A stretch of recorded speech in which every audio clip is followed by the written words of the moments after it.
panalangin sa umaga ay isang tanda ng pag-asa at pagmamahal sa Diyos. Dahil dito ay naipapakita ng mga mananampalataya ang kanilang buong puso at katapatan na magtiwala sa Diyos at magbibigay ng kapanatagan at kapayapaan ang panalangin bago magsimulang gumawa ng mga gawain sa buong maghapon. At talagang napakasarap magbigay ng papuri at pasasalamat sa Diyos sa umaga pagkagising dahil sa panibagong pag-asa na Kanyang ibinigay sa ating lahat na Kanyang mga anak. Halina at sabay-sabay nating pasalamatan ang Diyos ngayong umaga. Maraming salamat, Diyos ko, sa magdamag na pagbabantay sa akin at sa aking mga mahal sa buhay. Nagpapasalamat din ako sa isa pang araw at pagkakataon na iyong ibinibigay sa akin upang makapiling ko ang aking mga mahal sa buhay at maipamahagi sa aking kapwa ang aking pagmamahal at pagkalinga. Maraming salamat din sa pagkakataon na maipakita sa iyo ang aking pananampalataya. Ama, sa pagdaan ng mga araw, unti-unti kong nauunawaan ang mga dahilan kung bakit mo ako nilikha. Unti-unti ko nang nauunawaan kung bakit ako umiiral ngayon sa mundong ito. Maraming salamat sa laging pagpapaalala sa akin na ako'y naririto upang maglingkod at sumamba sa iyo. Maraming salamat sa patuloy na pagpapaalala sa akin na ako'y naririto upang tumulong sa aking kapwa. Mateo chapter 6 verse 1. Mag-ingat kayo na huwag gawing pakitang tao lamang ang inyong pamamahagi sa mga kahabag-habag. Kung magkagayon ay hindi kayo tatanggap ng gantimpala sa inyong Ama sa langit.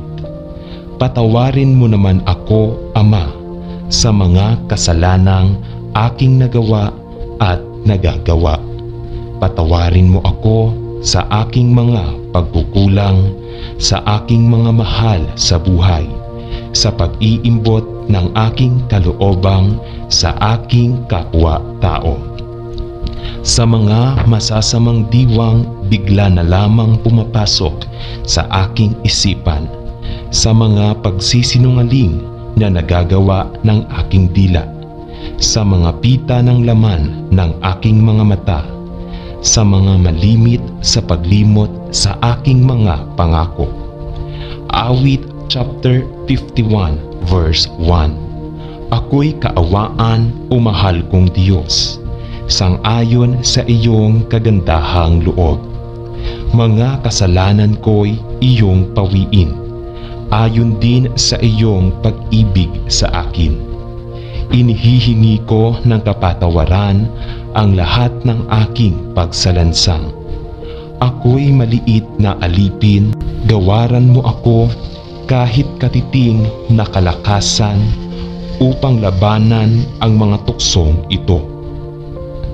Linisin mo ang aking puso, bigyan mo ng kabutihan ang aking kalooban, at gawaran mo ako ng busilak na damdamin sa buong maghapon. Nais ko pong sundin ang iyong kalooban at nakahanda ko pong subukan na magampanan ang mga tungkuling iyong iaatang sa akin sa araw na ito. Bigyan mo lamang ako ng sapat na lakas upang maitatwa ang mga masasamang gawain at tahakin ang tamang daan na dapat kong lakaran. Awit chapter 46 verse 1. Ang Diyos ay ating ampunan at kalakasan, handang saklolo sa kabagabagan. nakahanda rin po akong sumunod sa iyong kalooban at anumang utos na buhat sa iyo ay aking pong pipiliting sundin. Naway maging matibay ako sa mga pagsubok ng buhay at unti-unti kong malagpasan ang mga unos na darating. Patnubayan mo ang aking mga mahal sa buhay na siya kong nagiging inspirasyon sa mundong ito upang maipagpatuloy ang aking buhay. Marami pong salamat. Panalangin namin ang lahat ng ito sa pangalan ni Jesus na aming tagapagligtas. Amen. Marcos chapter 11 verse 24. Kaya't sinasabi ko sa inyo, anuman ang hingin ninyo sa inyong panalangin, maniwala kayong natanggap na ninyo iyon at matatanggap nga ninyo iyon. Panalangin para sa kaligtasan at proteksyon ng pamilya. Isang matibay na sandata ng bawat pamilya ang palagiang manalangin sa Diyos upang magkaroon ng proteksyon sa lahat ng oras. Kaya naman, halina at taimtim na manalangin sa Diyos. Deuteronomio chapter 31 verse 6. Maging malakas at matapang ka. Huwag kang matakot o matakot sa kanila, sapagkat ang Panginoong iyong Diyos, siya ang sumasama sa iyo. Hindi kaniya bibiguin ni talikuran ka. Panginoong Diyos, kami po ay taus-pusong nagpapasalamat at nagpupuri sa iyong kabutihan.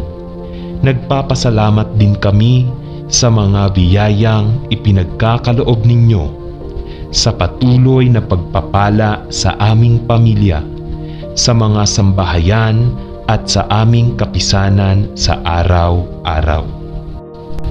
Ang panalangin namin ngayong araw, sana'y ilayo mo po ang lahat ng miyembro ng aming pamilya at bantayan sa aming mga gawain at mandigabayan sa aming mga responsibilidad.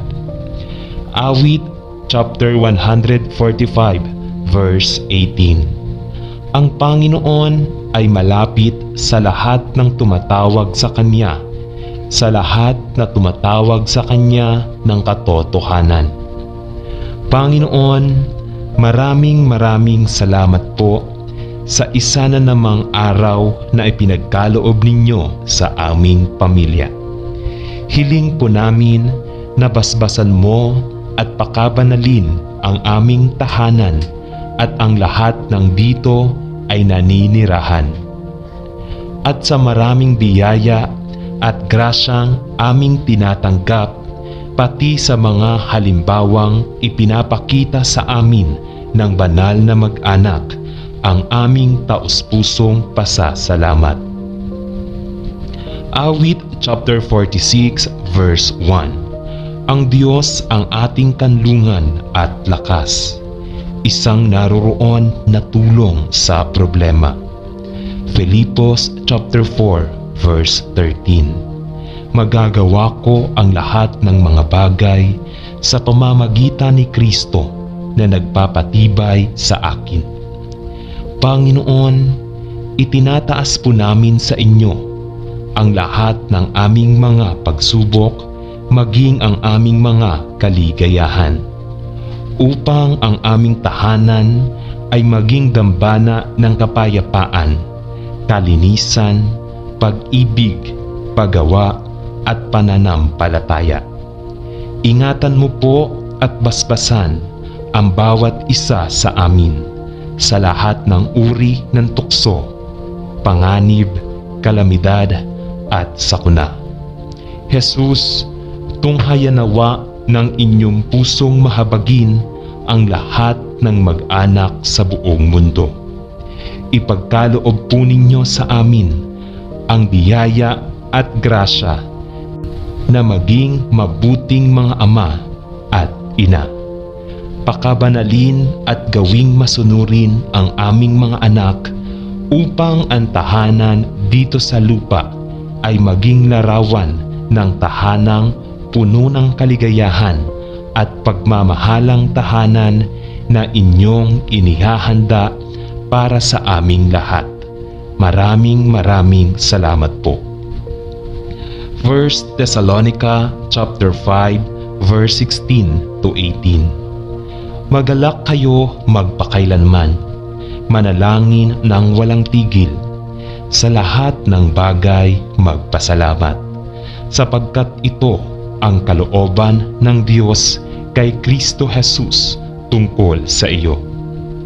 Tulungan at kaawaan mo po ang aming pamilya, sapagkat ang aming pamilya ay isang pamilyang nagpupuri at sumasamba, lumuluwalhati at dumadakila sa iyong walang hanggang kapangyarihan.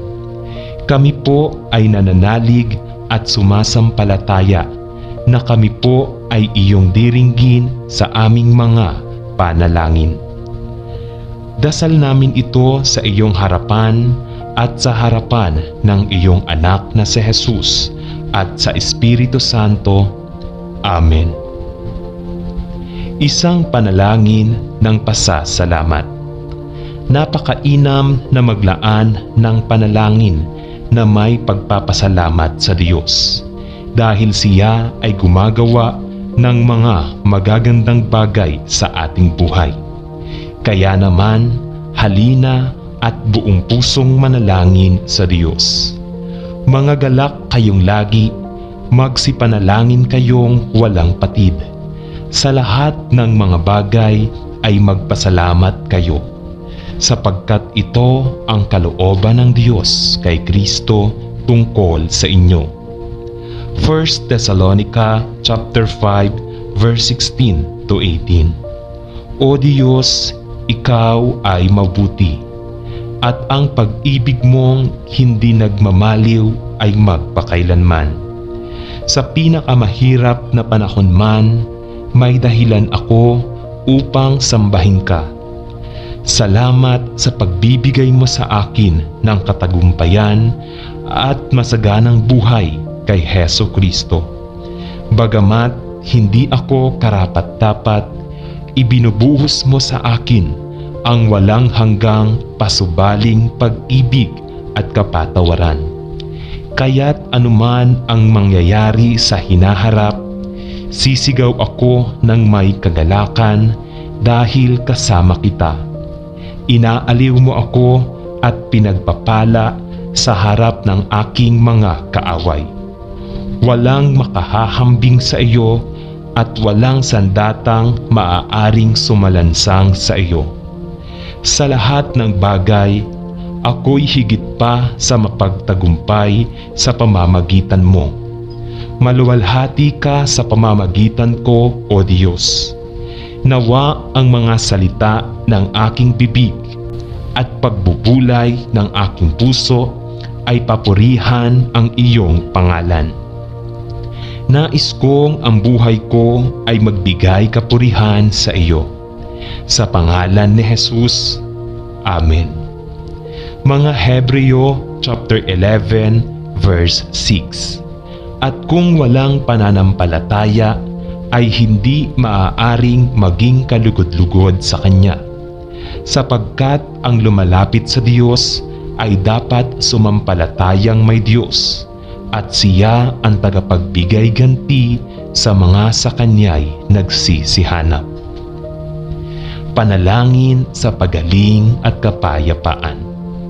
O Diyos, sinasabi ng iyong salita na tumutugon ka sa mga tao kapag tumatawag sila sa iyong pangalan at inililigtas mo sila. Sa oras na ito, hinihiling namin na pagalingin mo ang mga may sakit at nasasaktan. At kung darating man ang iyong pagpapagaling ngayon, ay patuloy kaming magpupuri sa iyo habang naghihintay kami ng mga kasagutan. O Diyos, salamat sa iyong pagkalinga sa amin. Alam mo ang mga bagay na nagbibigay sa amin ng pag-aalala, pagkabalisa o takot. Sa sandaling ito, mangyaring bantayan mo ang aming mga puso at isipan sa pamamagitan ng iyong kapayapaan. Tulungan mo kaming ituon ang aming isipan sa iyo at sa iyong espiritu. Salamat sa iyong pangako na bibigyan mo kami ng buhay at kapayapaan. Makakapagpahinga kami dahil inililigtas mo kami. Jesus, salamat sa pagtatagumpay mo sa mundo. Dahil doon, maaari naming maranasan ang pagkakaisa sa iyo. Tulungan mo kaming makita ang lahat ng mga paraan kung paano kang kumikilos sa aming kapaligiran. Ilapit mo kami sa iyo at tulungan mo kaming ituon ang aming mga mata sa kapakanan ng iba. Nais naming maranasan ang iyong kaharian dito sa lupa tulad ng sa langit. Kaya't pag-isahin mo kami sa layunin upang walang makakapigil sa mga taong naghahanap sa iyo na maniwala sa iyo sa pangalan ni Jesus. Amen. Sapagkat gayon na lamang ang pag-ibig ng Diyos sa sangkatauhan, kaya't ibinigay niya ang kanyang kaisa-isang anak upang ang sinumang sumampalataya sa kanya ay hindi mapahamak kundi magkaroon ng buhay na walang hanggan. John chapter 3 verse 16. Panginoong Diyos na makapangyarihan sa lahat, dakila ang iyong pangalan, O Jesus. Sinasamba at itinataas po namin ang iyong pangalan. Sa oras pong ito, kami ay humihingi ng kapatawaran sa aming mga nagawang kasalanan, mga kasalanan na sinadya o hindi. Maliit man o ito o malaki, patawad po, Panginoon. Sa sandaling pong ito, ako po ay nagpapasalamat sa iyo sa mga biyayang aming natatanggap at matatanggap mula sa iyong habag at masaganang pagmamahal sa amin. Salamat din po sa mga proteksyon na iyong ibinibigay sa akin at sa aking pamilya at mga mahal sa buhay. Salamat dahil sa magandang kalusugan at malayo sa sakit at panganib ang aming buong pamilya. Salamat po sa magandang buhay, sa kapayapaan ng puso at isip, sa kaalaman at talino, sa trabaho at pag-aaral na iyong ipinagkaloob sa amin. Dalangin ko po, Panginoon, na kami ay patuloy mong ilapit sa iyo at magkaroon pa ng mas malalim na ugnayan sa iyong presensya. Dasal ko po ang kasiyahan at kasaganaan sa buong pamilya, aking kinabibilangan maging sa buong kasamahan ko sa paglilingkod sa inyo. Panalangin ko rin po, Panginoon, na huwag niyo akong ilayo sa inyo at patuloy mo akong turuan na ibaba ang sarili at laging sumunod sa iyong kalooban. Huwag mo akong pabayaan sa mga plano ko sa buhay at lagi mo akong patnubayan ng iyong banal na Espiritu Santo upang maging kalugod-lugod ako sa iyo. Dalangin ko rin, Panginoon, ang pagkakaisa ng bawat tao at mga mananampalataya at ang masaya, masagana at mahabang buhay ng buo kong pamilya. Dasal ko po ito, Panginoon, sa iyong masaganang habag at pagmamahal, sa tanging pangalan ni Hesukristo, na aming Ama at Tagapagligtas. Amen. Isang panalangin para sa pagpapasensya. Isa sa katangian ng bawat mananampalataya ay ang pagiging mapagpasensya, kaya naman halina at tayo'y manalangin sa Diyos upang tayo ay magkaroon ng mapagpasensyang pag-uugali. Marcos chapter 11 verse 24. Kaya't sinasabi ko sa inyo, anuman ang hingin ninyo sa inyong panalangin, maniwala kayong natanggap na ninyo iyon at matatanggap nga ninyo iyon. Banal na Espiritu, lumikha ka sa akin ng isang malinis na puso na naghahanap ng pinakamahusay sa iba. Tulungan mo akong magpakita ng pakikiramay at kahabagan sa lahat at gawin ito ng may kahinahunan at paggalang. Kapag ang mga tao o pangyayari ay hindi natutugunan ang aking mga inaasahan, bigyan mo ako ng kapangyarihang magpakita ng biyaya at pag-unawa. Tulungan mo akong makita ang aking mga sitwasyon mula sa iyong pananaw upang magalak ako sa lahat ng oras at magpakita ng pagtsatsaga kung kinakailangan. Sa pangalan ni Jesus, Amen. Kapag kayo'y tumayo upang manalangin, patawarin muna ninyo ang nagkasala sa inyo upang ang inyong mga kasalanan ay patawarin din ng inyong Ama na nasa langit. Marcos chapter 11 verse 25. Panalangin ng pasasalamat sa Diyos.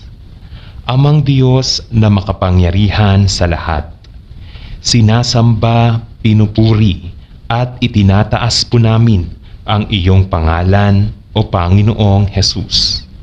Ikaw ang Diyos na lumikha ng langit at lupa, ang Diyos na di nagbabago kailanman, ang Diyos na aking pinaglilingkuran ng buong puso.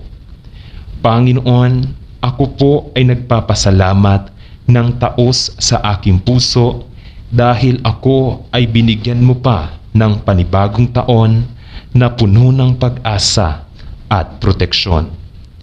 Nagpapasalamat din po ako dahil sa gabay mo sa akin sa nakaraang taon na ako ay di mo pinabayaan at ang aking pamilya sa lahat ng pagsubok, sakit at karamdaman.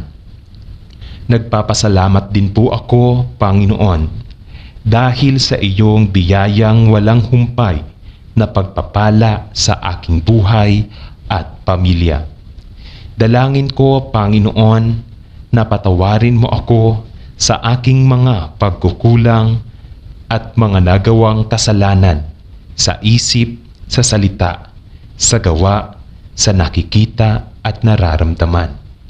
Inihihingi ko po ito ng kapatawaran sa inyong banal na pangalan o Panginoong Jesus. Kaya ngayon sa aking pagsisimulang muli, nadalangin ko ang iyong pagsama sa aking mga planong gagawin.